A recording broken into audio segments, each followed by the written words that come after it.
Today, oh no. Wait, what? Today you'll discover the right way to sleep. Shut up. 40% of people have dealt with some kind of sleep problem at some point, and here's the part that ruins it further. A chunk of the rest think they're fine because they hit their 8 hours, but they're still dragging through the day like a phone stuck at 1%. Turns out sleep isn't a number. It's a whole production, and most of you are watching with a projector half broken. Stick around, because by the end of this, some of you are going to find out you've been sleeping wrong for years, and one specific type of person doesn't even need 8 hours to begin with. I'll tell you if it's you. Sleep is not a nap, it's a shift. Sleep isn't your brain turning off. It's your brain clocking in for a night shift with actual departments. A light stage, a deep stage, and the dream stage, REM, where your brain basically files the day's mess into folders. Mess up the order, cut one short, and the total hours stop mattering. You can technically sleep 8 hours and still get the equivalent of a badly edited movie. All the scenes are there, just in the wrong order, missing the parts that mattered.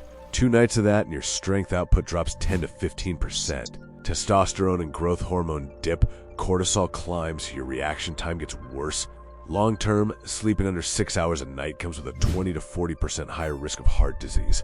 Your body isn't being dramatic about it. It's just billing you for the shift you skipped with interest. The stress loop. Here's a fun trap. Stress keeps your body in stay alert mode, which is the opposite of what falling asleep needs. It shortens deep sleep and tends to wake you up early with your brain already reviewing every mistake you've made since middle school before you've even had coffee. Bad sleep then makes you more stressed the next day, which wrecks the following night even worse. Congratulations, you've built a self-sustaining machine whose only product is exhaustion. Your phone is sabotaging you. Blue light from your phone, your TV, your overly ambitious desk lamp suppresses melatonin, the hormone that tells your brain it's night, start shutting down.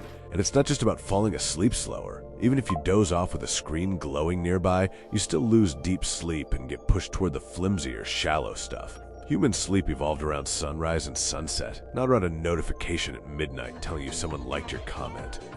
Cut screens 30 to 60 minutes before bed. Keep mornings bright, evenings dim. Your ancestors didn't have this problem. Their only nighttime light was fire, and fire never buzzed. That's the obvious one. Here's where it gets more annoying, because the next fixes are almost embarrassingly simple. Cold room, warm blanket. Deep sleep needs your core temperature to actually drop.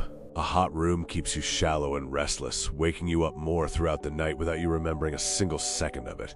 The fix: cold room, warm blanket. Your body wants that contrast. Cool air outside, heat trapped underneath, like a nap inside a baked potato. Not complicated. Just apparently too much effort for a species that'll spend 40 minutes picking a Netflix show but won't touch a thermostat. Your brain never clocks out. There's the one people forget completely. Your brain doesn't stop listening just because your eyes are closed. It keeps monitoring sound the entire night, filtering it, deciding what's worth waking you up for. A car alarm, a neighbor's opinions through the wall at 1 a.m., a dog somewhere settling a dispute with a mailman.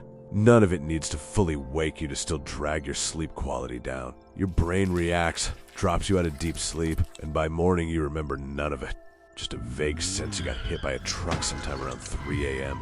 Earplugs aren't some overhyped airplane accessory. They're removing an entire category of input your brain otherwise has to babysit all night, unpaid, without your permission. Not everyone needs the same dose. And here's the part nobody puts on the 8 hours of your dying posters. Recovery scales with what you actually did to your body, not with some universal number of wellness app pulled out of nowhere. Heavy physical work, hard training, needs more raw repair time, more of that deep sleep maintenance shift because muscle tissue doesn't fix itself on vibes. Mental work was a different bill entirely. If your day was mostly sitting, thinking, staring at a screen, pretending to be productive, you can genuinely run fine on 6 solid, well-structured hours. Not because you built different, because 6 good hours of real deep and REM sleep beats 8 fragmented, overheated, notification-interrupted ones every time. So no, you don't need to worship 8 hours like it's a religious number. You need the phases to actually happen, uninterrupted, in a cold room with the noise turned off and the stress turned down. Simple in theory, somehow still the thing nobody does. Anyway, go to bed. Or don't. I'm a stuffed rabbit, not your mother.